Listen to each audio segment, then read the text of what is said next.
신명기 31장 19절에서 29절까지 말씀입니다. 우리 함께 읽겠습니다. 구약성경 312페이지 시작. 그러므로 이제 너희는 이 노래를 써서 이스라엘 자손에게 가르쳐 그들의 입으로 부르게 하여 이 노래로 나를 위하여 이스라엘 자손들에게 증거가 되게 하라. 내가 그들의 조상들에게 맹세한 바 젖과 꿀이 흐르는 땅으로 그들을 인도하여 들인 후에 그들이 먹어 배부르고 살찌면 돌이켜 다른 신들을 섬기며 나를 멸시하여 내 언약을 어기리니 그들이 수많은 재앙과 환난을 당할 때에 그들의 자손이 부르기를 잊지 아니한 이 노래가 그들 앞에 증인처럼 되리라. 나는 내 맹세한 땅으로 그들을 인도하여 드리기 전 오늘 나는 그들이 생각하는 바를 아노라. 그러므로 모세가 그날 이 노래를 써서 이스라엘 자손들에게 가르쳤더라. 여호와께서 또 눈의 아들 여호수아에게 명령하여 이르시되 너는 이스라엘 자손들을 인도하여 내가 그들에게 맹세한 땅으로 들어가게 하리니 강하고 담대하라. 내가 너와 함께하리라 하시니라. 모세가 이 율법의 말씀을 다 책으로 써서 마친 후에 모세가 여호와의 언약궤를 메는 레위 사람에게 명령하여 이르되 이 율법책을 가져다가 너희 하나님 여호와의 언약 곁에 두어 너희에게 증거가 되게 하라. 내가 너희의 반역함과 목이 곧은 것을 아나니 오늘 내가 살아서 너희와 함께 있어도 너희가 여호와를 거역하였거든 하물며 내가 죽은 후에 이리랴. 너희 지파 모든 장로와 관리들을 내 앞에 모으라. 내가 이 말씀을 그들의 귀에 들려주고 그들에게 하늘과 땅을 증거로 삼으리라.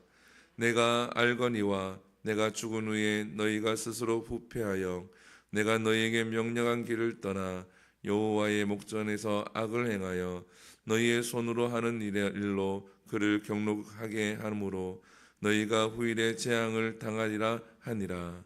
아멘. 할렐루야. 오늘 본문은 어제 본문에 이어서 모세가 마지막으로 이제 설교하는 또 마지막으로 당부하는 장면입니다. 오늘 본문에서는 하나님께서 모세에게 노래를 지어 불러라고 말씀을 하시죠. 그 이유가 무엇입니까?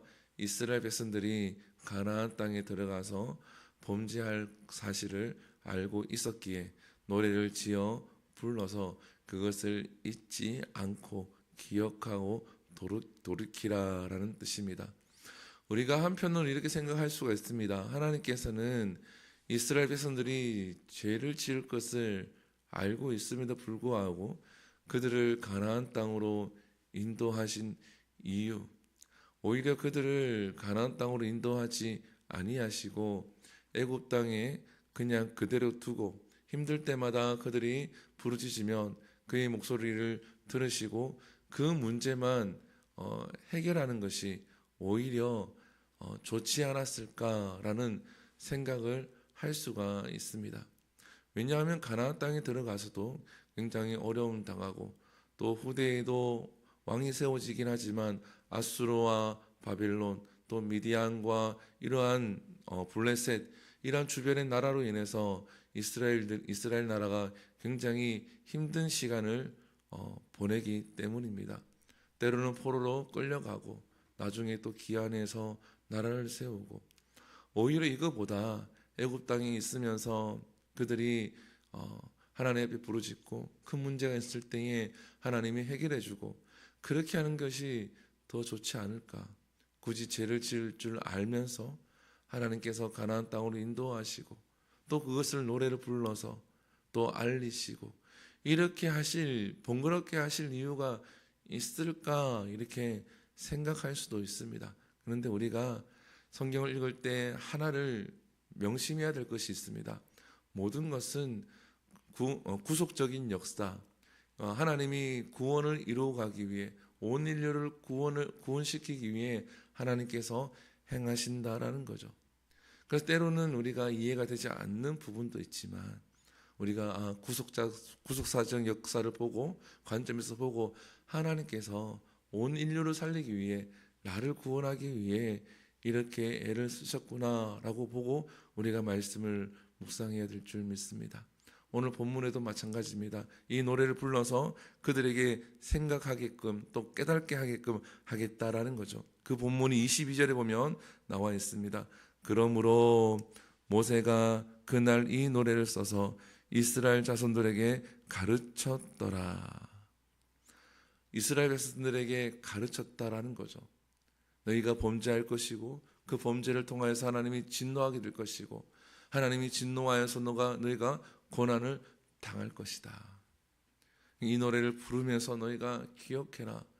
누구의 잘못도 아니고 너희가 가나안 땅에 하나님의 언약을 지키기 위해 가나안 땅으로 너희를 인도하였는데 너희가 그 가나안 땅에서 배가 불러서 다른 신을 섬겨서 너희가 이런 고난을 당하니까 다른 것을 원망하지 말고 너희가 돌이켜라. 이 노래를 통하여서 깨달아라. 우리에게는 무엇이 주어졌습니까? 하나님 말씀이 주어졌죠.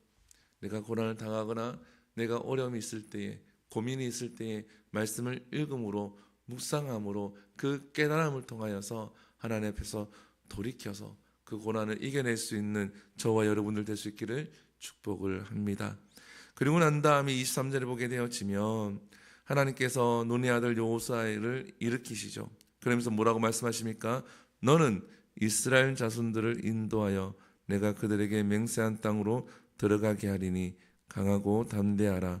내가 너희와 함께하리라 하시니라. 하나님께서 여호수아를 세워주시죠. 근데 여호수아 입장에서 보게 되어지면 굉장히 두렵고 막막합니다. 큰 문제 앞에 서는 거죠. 왜냐하면 누군가를 인도하고 어떤 리더로 세워진다고 하는 것은 결단코 쉬운 일이 아닙니다. 그런데 우리가 인생을 살고 신앙생활을 하다 보면 서야 할 때가 있습니다. 어떠한 경우에도 서게 되죠. 간단한 예로 우리가 가정을 보면 마찬가지입니다. 가정도 어찌 보면 리더죠. 내가 리더가 되는 겁니다. 남편이든 아내든 자녀가 있으면 그 자녀를 키워내 나가는 그러한 리더가 되어지죠. 그 리더로서의 얼마나 고달프고 힘듭니까?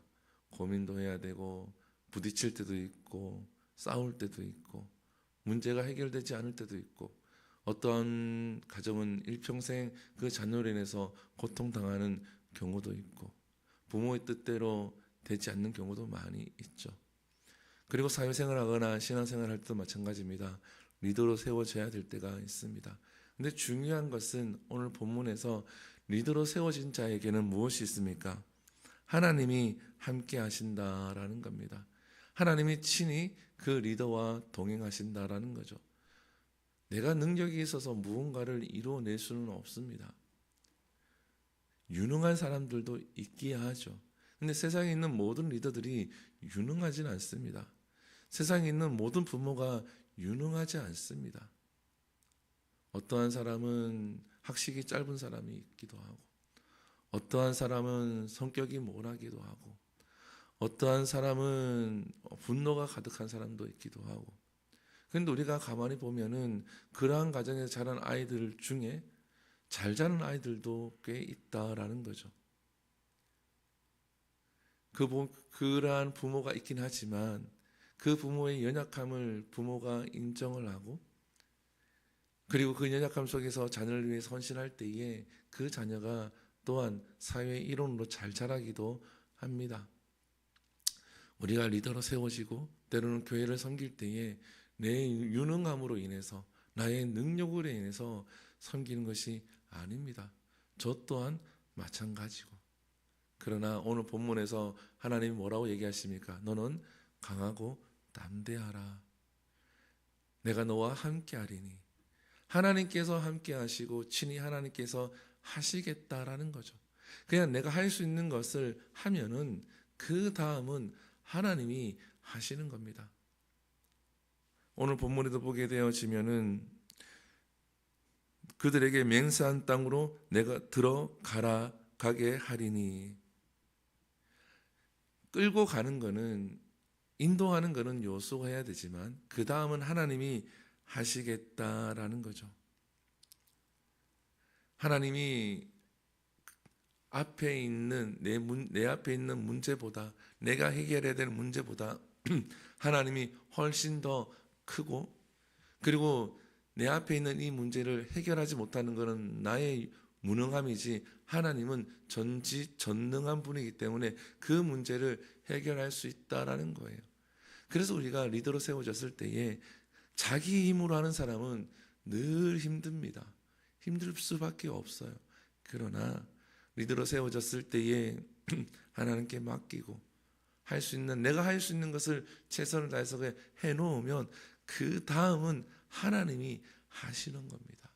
사람도 만지시고 은혜도 주시고 하나님이 역사에서 이끌어 가시는 것이지 내가 이끌어 가는 것이 아닙니다. 저 또한 목회도 마찬가지. 제가 이끌어 갈 수가 없습니다. 모든 사람의 마음을 만족시키고 모든 사람의 생각을 다 하나로 합해서 그것을 이끌어 가는 것은 불가능하죠. 그러나 하나님이 하실 때에 교회가 세워지게 되어지는 것이고 교회가 역할을 감당하게 되는 겁니다. 사랑하는 성도 여러분, 여러분들도 가정에서 또는 어떤 공동체에서 교회로 또 하나님이 리더로 세우실 텐데 그때에 내 힘으로 하지 말고 하나님이 하실 것을 믿고 강하고 담대하게 나아갈 수 있는 저와 여러분들 될 수 있기를 소망을 합니다.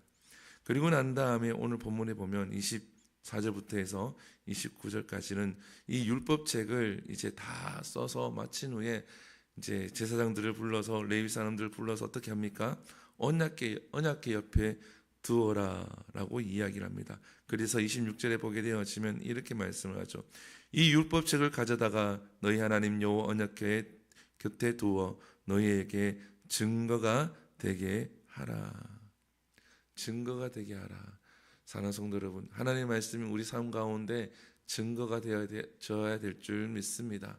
어려울 때마다 힘들 때마다 펼쳐보는 말씀이 되어져서 반드시 우리 머릿속에 기억을 해야 될 줄 믿습니다. 모세가 이렇게 얘기한 이유는 너희가 범죄할 때마다 이것을 열어서 이 책을 펼쳐서 보아라라는 겁니다. 그래야 너희가 하나님 뜻이 어디 있는지를 알고 너희가 돌이킬 수 있다라는 거죠. 우리가 힘들 때마다 어려울 때마다 때로는 내가 하나님 앞에 죄를 지었을 때라고 생각할 때에 그때에 하나님의 말씀을 펼쳐서 하나님께 돌아올 수 있는 저와 여러분들 될 수 있기를 소망합니다. 기도하겠습니다. 사랑과 은혜가 풍성하신 하나님, 오늘 신명기 31장 19절에서 29절 말씀 함께 나누었습니다. 하나님께서 모세를 통하여서 노래를 지어서 이스라엘 백성들에게 가르치게 하고 이것을 부르게 합니다. 하나님, 이스라엘 백성들이 범죄할 것을 알고 하나님의 언약을 지키기 위해 가나안 땅으로 그들을 인도한 이유는 나의 구속사적인 역사를 통하여서 계획을 통하여서 우리를 살리기 위해 우리를 구원하기 위해 하나님께서 행하셨음을 함께 나누었습니다. 하나님, 또한 이 노래를 통하여서 이스라엘 백성들이 하나님께 돌아오기를 하나님이 바라시고 말씀하신 것과 같이 우리 또한 범죄했을 때에 하나님께 돌이킬 수 있는 능력이 있게 하여 주시옵시고 또한 그 말씀의 책을 언약궤 옆에 두어서 증거로 삼고 늘 펼쳐볼 수 있게 하신 것과 같이 우리들도 문제와 어려움이 있을 때에 말씀을 펼쳐볼 수 있는 은혜가 있게 하여 주시옵소서. 또한 우리가 삶 속에서 하나님이 세우실 때에 그 세우심을 통하여서 하나님의 은혜를 경험하게 하여 주시옵시고 강하고 담대하는 이 말씀을 우리가 붙들고 나아갈 수 있도록 은혜 베풀어 주시옵소서. 이 모든 것 살아계신 예수님 이름으로 기도드립니다. 아멘. 주기도문 예배를 마칩니다. 하늘에 계신 우리 아버지여, 이름이 거룩히 여김을 받으시오며 나라의 마옵시며 뜻이 하늘에서 이루어진 것 같이 땅에서도 이루어지리이다. 오늘날 우리에게 일용할 양식을 주시옵고 우리가 우리에게 죄 지은 자를 사하여 준 것 같이 우리 죄를 사하여 주옵시고 우리를 시험에 들게 하지 마시옵고 다만 악에서 구하시옵소서. 대개 나라와 권세와 영광이 아버지께 영원히 있사옵나이다. 아멘. 우리 이 시간 함께 기도합니다. 이 시간 기도할 때에 말씀을 기억하시면서 기도하시고 또한 기도하실 때에 나라를 위해서 기도합니다. 이 나라 하나님께 끝까지 쓰임 받을 수 있는 나라가 될 수 있도록 기도하시고, 또한 교회를 위해서 기도할 때는 비전센터가 잘 공사가 마무리될 수 있도록 함께 기도해 주시고, 또한 우리 박지암 어린이를 위해서 기도해 주시고, 우리 문현우 지사님의 건강과 오피스트 문제가 잘 해결될 수 있도록 기도하시고, 세계 곳곳에 전쟁이 종식될 수 있도록 기도하신 후에 우리 자유롭게 기도하고 돌아갑니다. 우리 주여 한번 부르고 기도합니다. 갑니다. 주여, 사랑과 은혜가 충만하신 하나님, 주님 감사합니다. 하나님 이 새벽에 우리를 깨워주시고 하나님 저를 불러주시면 감사합니다. 하나님 오늘 밤 오늘 말씀을 통하여서 우리 말씀을 기도하는데 하나님 말씀을 기억하고